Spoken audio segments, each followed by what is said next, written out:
Hi, I'm Mandy Harris Williams. I am an artist, a writer, a programming director, community pundit, public servant, many other things. I suppose it bears acknowledgement of all of those things because I have been invited to contribute to I Really Love This Song's project. Asking what it means to me to live authentically. And I would say that that's definitely part of what it means to me to live authentically, is to acknowledge that there are these, multiple spaces of self, and to honor all of them really at the same time. I am also very authentically tired in trying to keep up with all of my interests. But who said authenticity wasn't costly, right? But to live authentically, I guess I feel kind of like I have a complicated answer, right? I'd say the first key to living authentically is the unlearning of how you're supposed to be. There are these compulsory hegemonies of being, these external forces that tell you and kind of guide you into what you are and who you are, and as a result of those labels or categories, what you're supposed to act like and how you're supposed to feel. For instance, there's a racial hegemony that says I am Black, and therefore I should act in X, Y, or Z way. There is a pseudo medical gender hegemony that says I am female, and therefore I'm supposed to look a certain way, act a certain way, have certain feelings, what have you. There are, regional and cultural forces that, tell us how we should act. They say you are a Christian, or you are a New Yorker, or you're Los Angeles, or you're an artist, and therefore you should wear this, and you should aspire to be in these places, and you should like this food, what have you. You should live by these beliefs and politics and values, so on and so forth. And I think that for the beginning of our life, the challenge is to figure out how to learn these, right? It's to notice and decode and gain success in these different areas of our lives. We're learning how. And so I think the first part to living authentically is the unlearning. And I think that's really difficult. I think that unlearning takes so many micro realizations and moments of internal conflict resolution between, the social self that we share with the world, and this kind of core, unspoiled native self. I think first there's the moment of seeing where you've been told, and we're social animals. It's really easy to follow that wiring, right? We take our first steps and mommy says, and I think we learn to kind of crave that acknowledgement as positive reinforcement for, our development, and to show us where we've gone right, and also sometimes, the negative reinforcements that show us where we've gone wrong and what we should adapt or change.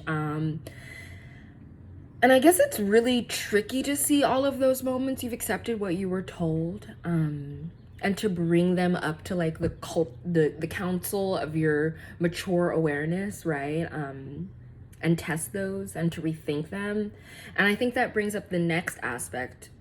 As I'm saying to rethink them, I think I'm also saying to resense them. I'm saying to refeel them, right? Because we kind of have to take away almost this verbal rationalization that has told us what we should do and how we should do it, and get back to this, does this make my heart jump? Does my chest feel tight?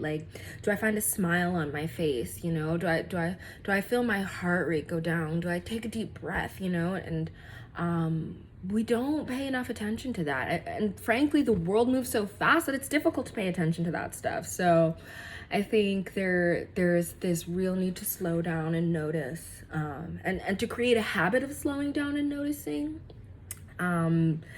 I think that we have to get in touch with all of those feelings, those senses and sensations, in order to live authentically. And this is really tricky, we're reacting to stimuli, and we're being told how to react to stimuli from that very early age. And we're being told, this should make you happy, this should make you sad, this is beauty and therefore you should feel love, this is disgusting or disgraceful and therefore you should feel avoidance. And so we have to get to the point where we're like even unpacking the emotional response hegemony.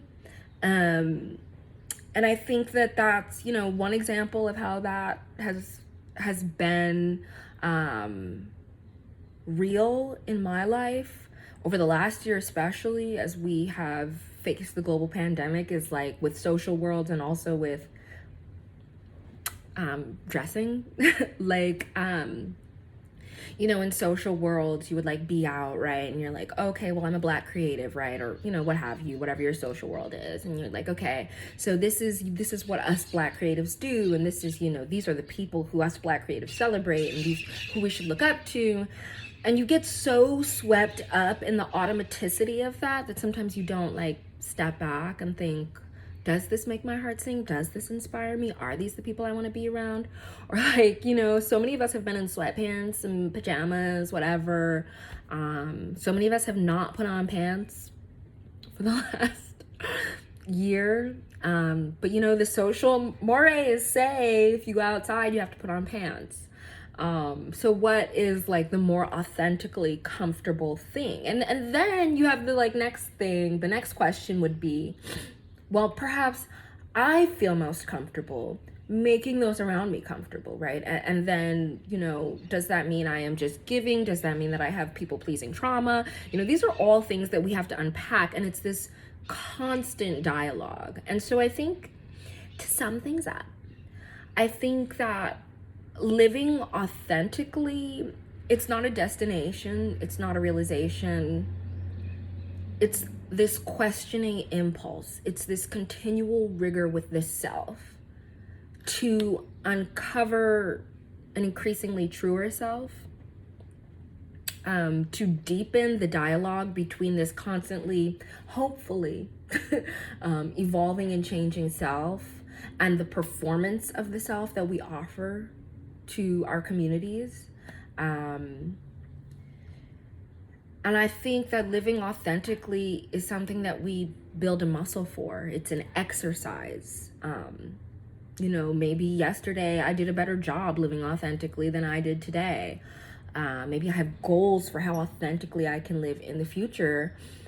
But I can't even say what those would be, right? Because I don't know who I will be in the future. So I think above all, it's that conversation. It's that continual flexibility. And dialogue with the self.